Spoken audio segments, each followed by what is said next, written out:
কত কথা দরকার নাই, ও তো নেশাগ্রস্ত দেখাই যাচ্ছে।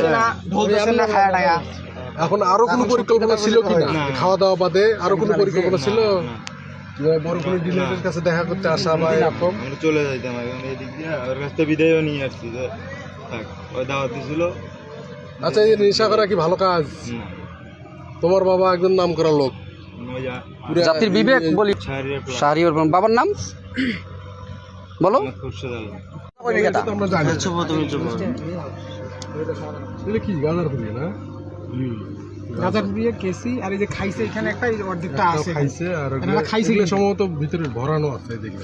এই লুজ না না না, এই লুজ গুলো মনে হয় চেক করে দেখেন, আর ওটাও আমার কাছে পাই নাই। গাজাটাও তোর বাবার কাছে পাইছে। এই এলাকাটা তুই নষ্ট করছিস, সাজাকান্দি তুই ডিলার। মিথ্যা কথা। তোর বাপের সাইনবোর্ড লাগে তুই ব্যবসা করি বেড়াচ্ছিস। যেটা কথা কাম কর, সেটা সমস্যা। সাজাকান্দির মাথা থেকে মত আমি আর কথা থামো থামো থামো না, থামো এখন হয়েছে। আমি কথা বলতে নিষেধ করছি। থামো, কথা বলিও না। ওর বাবার নিজে গার্ডিয়ান আসছে, এখন ইয়ে করুক। আমরা কোনো মারধর করি নাই, কিছু করি নাই, আপনার ফোন দিছি। আরো 5 জন ছিল।